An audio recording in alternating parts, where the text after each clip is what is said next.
c'est la deuxième partie. Je vais traiter le syndrome de Stockholm, le fait que la gauche a copié involontaire, enfin c'est un mécanisme de symétrie en fait, de reposition.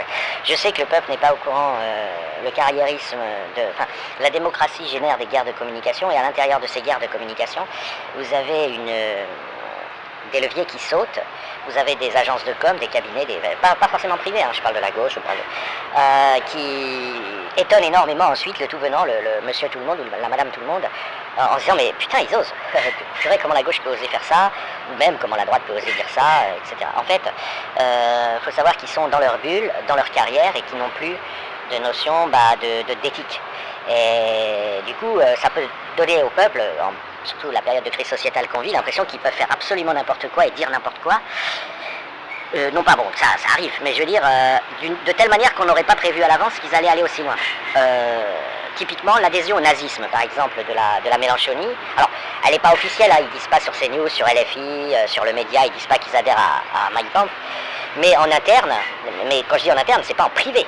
C'est en semi-public, c'est-à-dire sur des chaînes un peu plus spécialisées, avec un peu moins d'audition, ils adhèrent à Mein Kampf. Ils le disent, ils le répètent. J'ai mis tous les extraits dans mes TL. On entend une fille, par exemple, dire que Hitler avait ses raisons, qu'elles doivent être regardées de près, qu'aujourd'hui on comprend, etc. Elle est LFiste. Vous en avez un autre qui dit de toute façon, Hitler a été beaucoup trop gentil avec... Je parle d'un LFiste influenceur, qui sur sa chaîne YouTube dit texto et ne choque personne.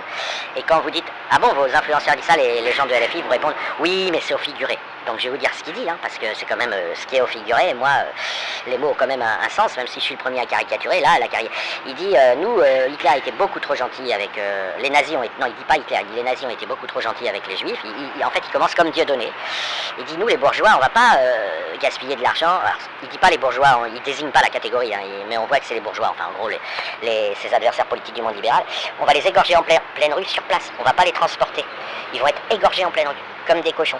Et blablabla. Et évidemment, il est applaudi par tout son public musulman. Entre parenthèses, il compromet les gens qui l'applaudissent, puisque ces gens, s'ils ne l'avaient pas applaudi, n'auraient peut-être pas tenu ce discours. Le mec, c'est un blanc, c'est un LFiste pur et dur. Hein. C'est un prolétariat révolutionnaire encarté à LFI militant. Et il dit, voilà, nous, Hitler, il a été gentil parce qu'il a dépensé de l'argent dans des trains, dans des usines. Nous, non, on va pas faire ça. Nous, on va les égorger en pleine rue. Voilà, donc il dit ça. C'est repris, hein, c'est repris sur à peu près tous les... Alors, il règle pas. C'est marrant d'ailleurs. Le fait de pas rec, moi je les rec, mais le fait qu'eux ils appuient pas sur le bouton rec, c'est qu'ils prévoient d'avance qu'ils vont parler de ça, parce que sinon ils appuient sur le bouton rec. Je vais prendre un exemple. Maldon, c'est une arrobase de Twitter qui a pas mal d'abonnés, qui est LFiste et qui est très très très typique, qui est très académiquement LFiste. Elle vient transmettre la bonne parole LFiste, calorée par des gens un peu plus hauts, enfin bref, elle vient distribuer les documents, les instructions militantes, etc. Elle est très marrante, Maldon. Et c'est l'ancienne du NPA, et elle a reçu une formation complète en nazisme par Mako et Sofiane, dont je vais d'ailleurs mettre la vidéo complète, même si ça dure 7 heures, enfin la partie dure 2-3 heures, mais c'est dur de trouver le début et la fin.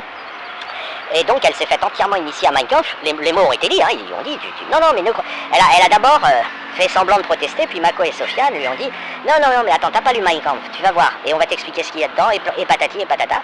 Ils ont mis l'islam et Mein Kampf mélangés, tout en distinguant dans le discours.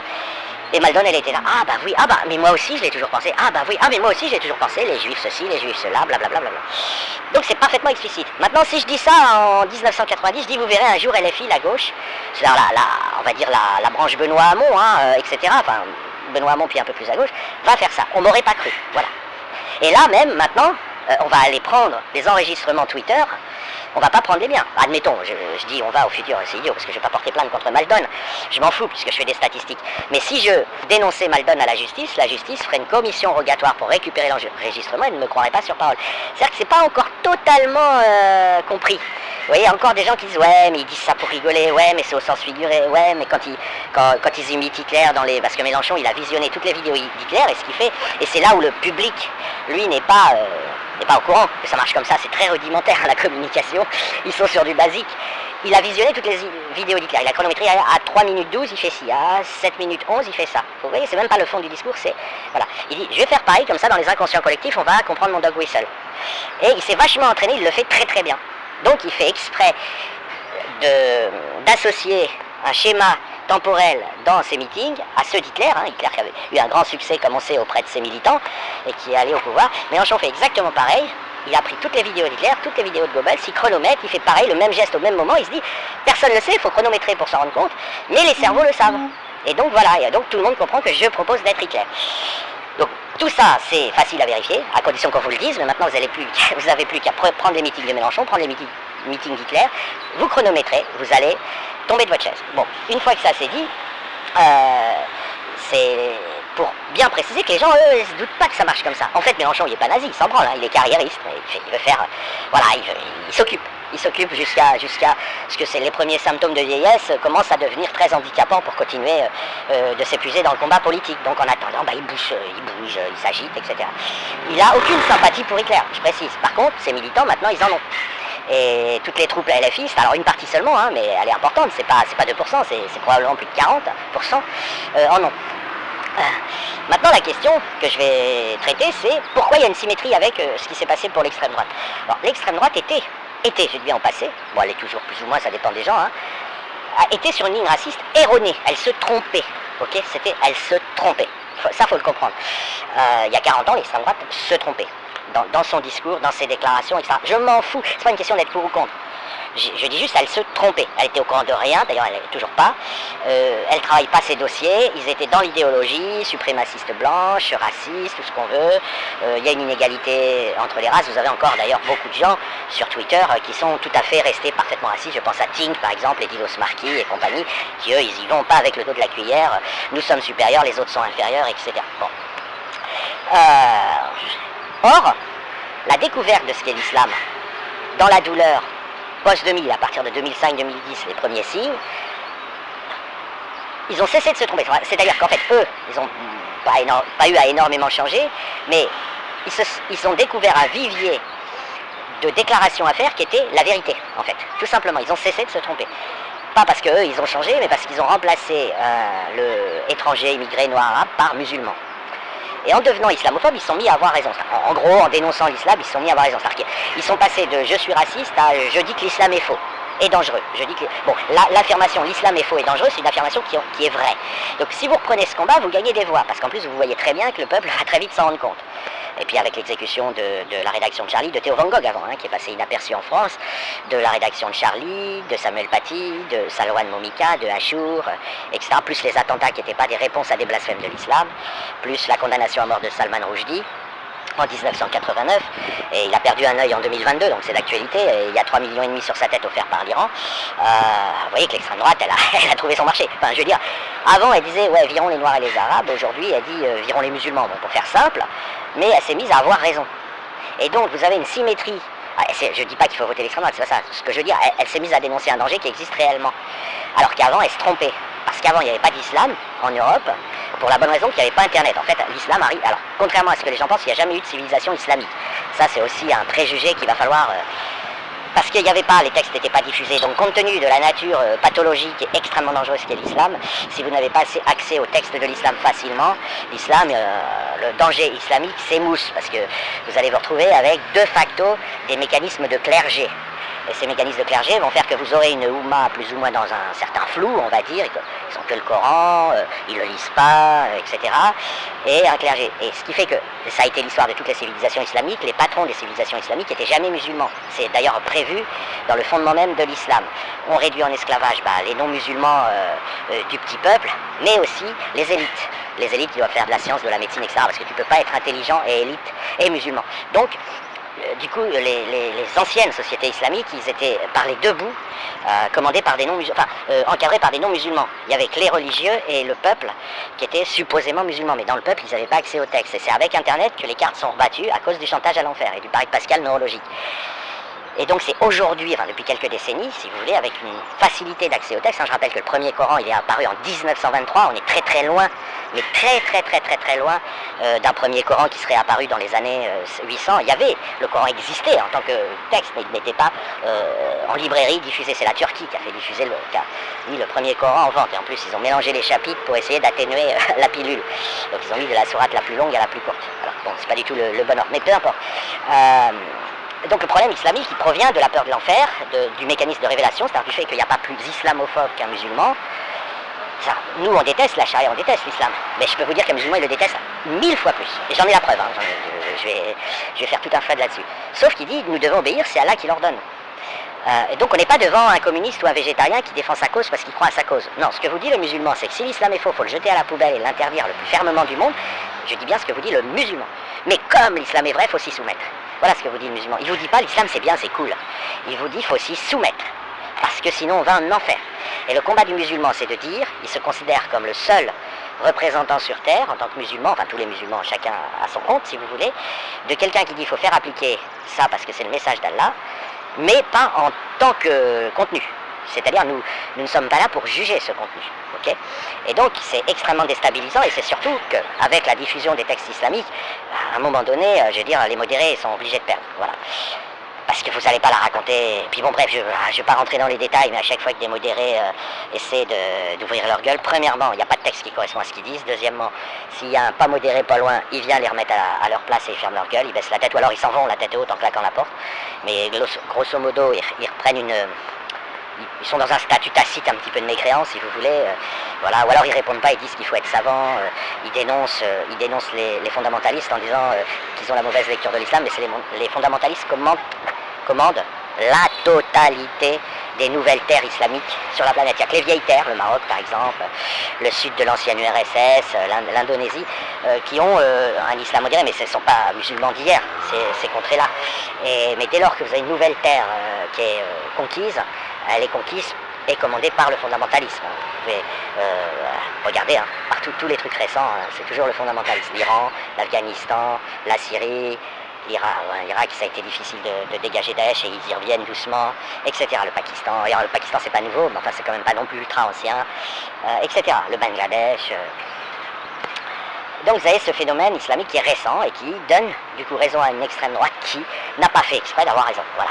Donc du coup qui a gardé ses anciens discours, elle est en roue libre, ses anciennes méthodes de communication, donc ça simplifie pas les choses.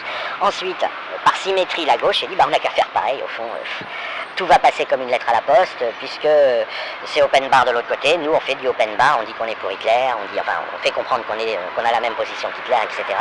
Évidemment la cible c'est les juifs, et puis voilà. Tout ça c'est très banal. Alors pourquoi je dis que c'est un syndrome de Stockholm et que les gens, parce que là ce que je viens de vous dire, c'est une description relativement collective des masses, hein, de phénomènes psychiatriques chez les masses. Parce que en fait, des mecs comme Emmanuel Todd et compagnie, enfin de Patrick Buisson à Emmanuel Todd en passant par tout ce que vous voulez, ils sont victimes du syndrome de Stockholm. Et c'est-à-dire que je ne veux pas, ce serait facile, mais je ne veux pas leur faire le procès je serais malhonnête de dire que c'est entièrement calculé ce qu'ils font. Je les ai écoutés des heures et des heures, hein. J'ai vérifié, j'ai fait pause, j'ai découpé tout ça, en plus c'est sur mon PC, c'est parce que j'ai fait ça pendant mon enquête vraiment islamique, et non pas depuis un an où j'enquête sur le nazisme. J'ai essayé de comprendre, par exemple j'ai gardé des extraits de Todd de Buisson, je les ai repostés, mais de tout un tas d'autres gens, hein, de Soral, de Dieudonné et compagnie, et j'ai regardé ce qu'ils aimaient vraiment dans la vie, ce qu'ils voulaient, pourquoi ils soutenaient Daesh alors qu'il n'y a aucune raison de le faire, pourquoi ils n'étaient pas Charlie, etc. Et bon, vous êtes dans le syndrome de Stockholm. Alors, je ne vais pas faire tout un discours sur le syndrome de Stockholm. Le syndrome de Stockholm, c'est que quand une entité, je vais vous donner quelques exemples parce que c'est un truc très très répandu en fait, c'est quand vous avez une entité puissante quelque part, les gens refusent de passer pour ses esclaves.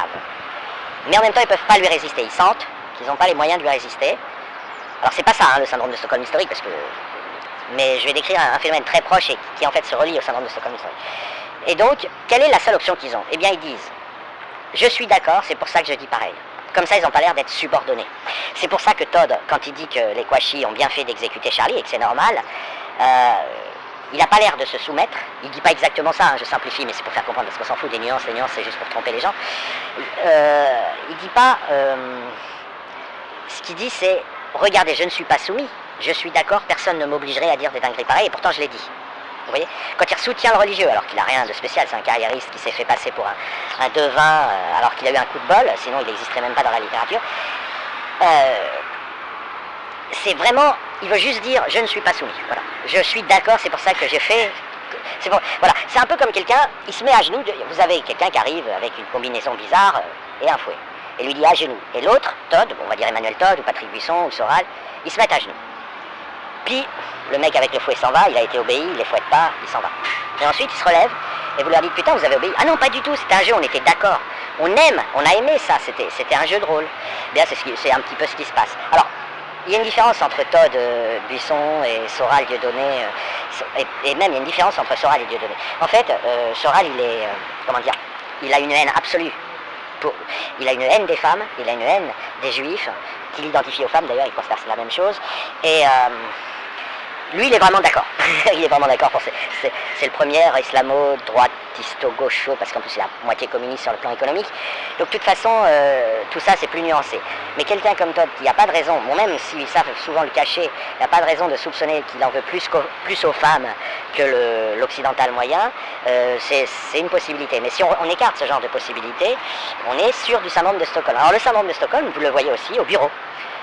Quand des gens, votre collègue, quand il vous parle, il vous tutoie, tranquille, il vous dit ce qu'il pense, et puis, mais pas forcément méchamment, hein, il vous dit tu reprends un café, etc.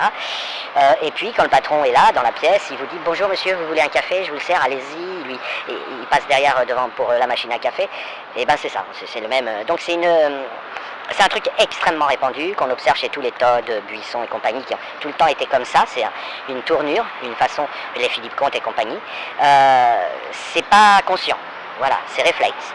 Et alors, le syndrome de Stockholm historique, c'est on franchit une étape, c'est on tombe amoureux du patron. On a une folle envie de lui tailler une pipe et c'est sincère. Et là, on n'est plus dans on le laisse passer avant soi à la machine à café, alors qu'avec un collègue, on aurait pris son café avant lui, vous voyez. Non, là, on va jusqu'à lui tailler une pipe. Après, c'est des processus psychiatriques compliqués, il y a eu de la littérature là-dessus. Je ne dis pas que Todd, toute la mouvance islamo-non-gauchiste qui s'est développée est forcément comment dire, jusqu'au point de faire une fellation à l'islam. Mais il laisse passer l'islam, voilà, il laisse passer le patron, quoi. Voilà, tu veux un café, moi je suis là, moi je suis un employé, je suis au département caisse bâtiment D, toi t'es le cadre, vas-y prends ton café, je vous en prie monsieur, allez-y servez-vous, moi j'ai tout mon temps, alors que lui il a tout son temps parce que c'est le patron, et toi t'en as pas parce que t'as encore 22 300 de caisse à descendre, mais c'est pas grave, tu vas le laisser passer quand même. Bon voilà, on laisse passer le patron, on laisse passer l'islam, c'est courant. Maintenant, je réinsiste, parce que je l'ai mis dans l'image, pourquoi les modérés vont avoir beaucoup de mal à s'en sortir, et messieurs, dames, et là je m'adresse à tout. Il y en a beaucoup de modérés qui ne sont pas dans la taquilla. Qu'est-ce que vous voulez faire quand vous avez un clerc, il y a des influenceurs qui appellent ça des clercs, enfin un cheikh, un shir, un influenceur très officiel, très connu en islam pour son érudition, qui vous lit le Coran, qui vous dit qu'il faut l'appliquer. Sinon vous allez aller en enfer, et puis il vous dit voilà, regardez le verset 9.5, il vous ordonne de tuer tous les mécréants, qu'est-ce que vous attendez? Donc et puis il y a vous qui dites ah non, et puis il y a le jeune de cité, 18 ans, en TN, il vient de faire un rodéo, il rentre, il est un petit peu en sueur, je dis ça parce qu'il y a la canicule, qui va croire? Enfin, franchement, lui, vous avez après je renvoie à mes autres vidéos sur l'islam, mais c'est une perception de l'éternité, l'islam, c'est-à-dire que c'est pas des gens qui ont la mort inscrite dans leur paradigme. Il n'y a pas du tout de mort en islam, on a le temps, on peut rater sa vie, c'est même une obligation de la rater plus ou moins, puisque c'est interdit, en tout cas la dunya est interdite, donc j'en ai déjà parlé.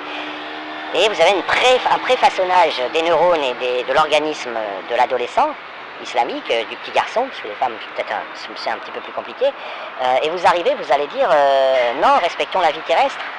Mais l'ado il dit ça, dans 10 minutes il me dit que les talibans c'est des terroristes et que le GIA c'est des terroristes. Et puis dans 20 minutes il va me dire pareil pour le Hamas, et puis il va bientôt me dire que finalement le Coran n'est pas à prendre au pied de la lettre, que c'est pas le message d'Allah, que en fait l'au-delà c'est une manière de parler en métaphore, c'est insupportable. Donc qu'est-ce qu'il va faire le gamin, le tout venant musulman qui apprend que l'islam c'est...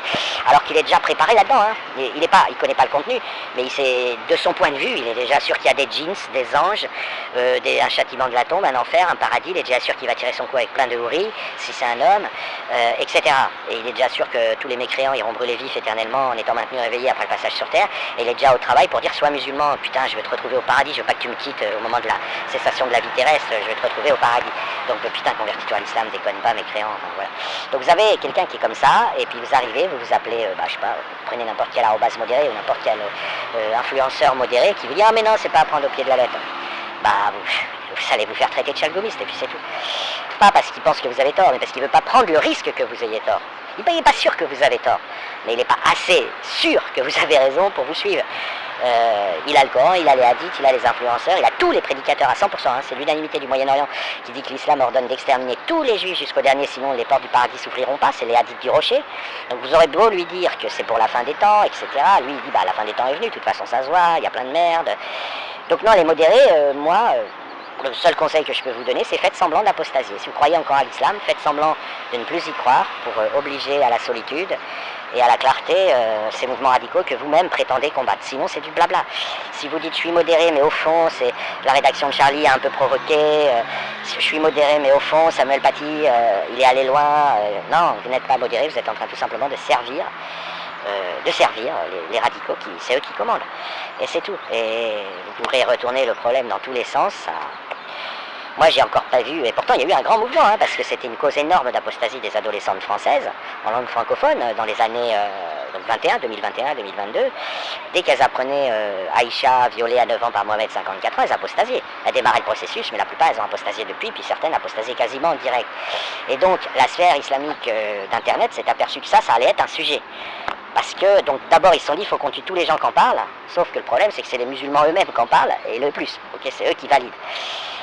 Et ensuite, ils ont dit, non, c'est pas conforme à la... Voilà, on peut pas...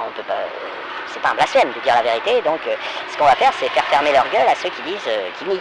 Parce que du coup, ils ont honte de l'islam, ils disent que Aïcha avait 19 ans, etc.